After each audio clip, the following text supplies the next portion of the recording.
নমস্কার বন্ধুরা, আশা করি সবাই ভালো আছেন।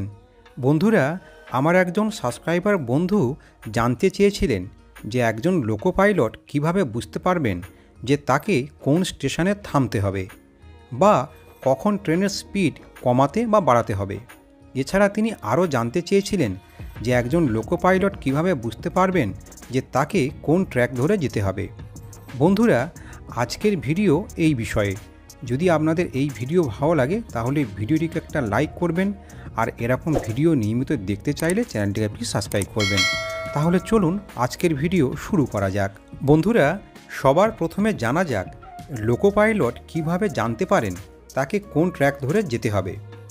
বন্ধুরা, কোন ট্র্যাক ধরে যেতে হবে তা ট্রেন চালকরা ঠিক করেন না। ট্রেনের ট্র্যাক পরিবর্তন ট্রাফিক লাইট সিগন্যাল দ্বারা নিয়ন্ত্রিত হয়, আর এই ট্রাফিক লাইট সিগন্যালগুলি সেই নির্দিষ্ট স্টেশনের রেলওয়ে কন্ট্রোল রুম দ্বারা নিয়ন্ত্রিত হয় যার উপর দিয়ে ট্রেনটি যাচ্ছে। আপনারা এই ছবিটা ভালোভাবে দেখুন। এখানে 4টে ট্র্যাক আছে। সিগন্যালের ঠিক পাশের লাইনটাই হলো মেন লাইন। মেন লাইনের ডান দিকে একটা প্ল্যাটফর্ম রয়েছে এবং বাম দিকে মালবাহী ট্রেনের জন্য 2টো লুপ লাইন আছে। এই ছবিতে সাদা তীরটি দেখুন, এটা একটা রুট ইন্ডিকেটর। সিগন্যালে 3টি রুট ইঙ্গিত রয়েছে। ট্রেনটি কোন ট্র্যাকে যেতে হবে তা জানতে লোকো পাইলটকে দেখতে হবে সিগন্যাল লাল কিনা। সিগন্যাল লাল হলে লোকো পাইলটকে সিগন্যালের আগে ট্রেন থামাতে হবে। সিগন্যাল হলুদ হলে লোকো পাইলটকে হলুদ আলোর ঠিক উপরে রুট ইন্ডিকেটরটা দেখতে হবে। যদি ইঙ্গিত ডান দিকে থাকে তাহলে ট্রেনটি ডান দিকে যাবে, আর ইঙ্গিত বাম দিকে থাকলে ট্রেনটি বাম দিকে যাবে।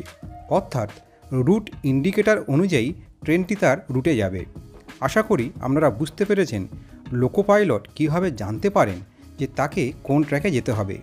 এছাড়া এই বিষয়ে যদি আপনারা বিশদে জানতে চান তাহলে এই বিষয়ে আমার একটা ভিডিও আছে, সেটা দেখতে পারেন। এবার জানা যাক লোকো পাইলট কীভাবে বুঝতে পারেন কোন স্টেশনে তাকে থামতে হবে।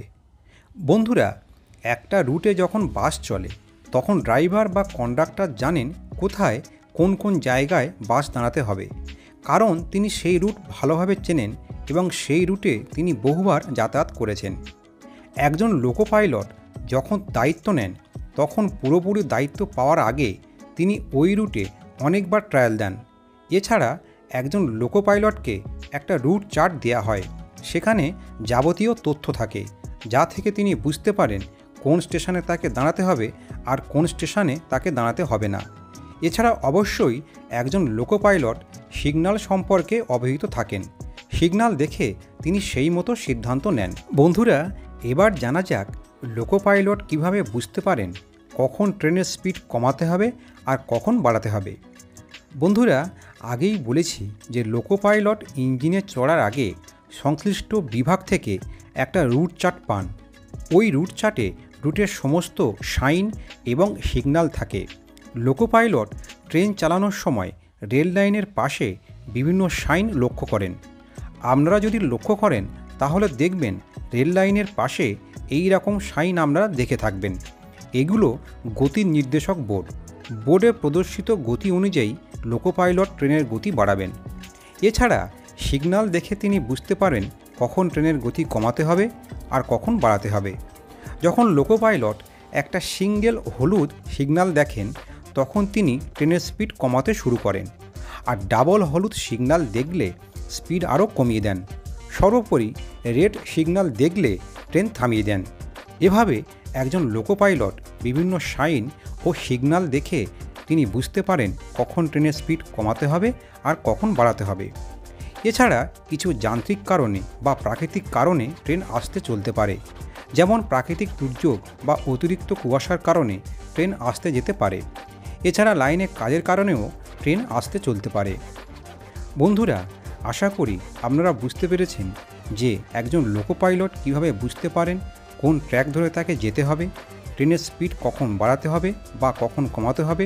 এছাড়া লোকো পাইলট কীভাবে বুঝতে পারবেন কোন স্টেশনে তাকে থামতে হবে।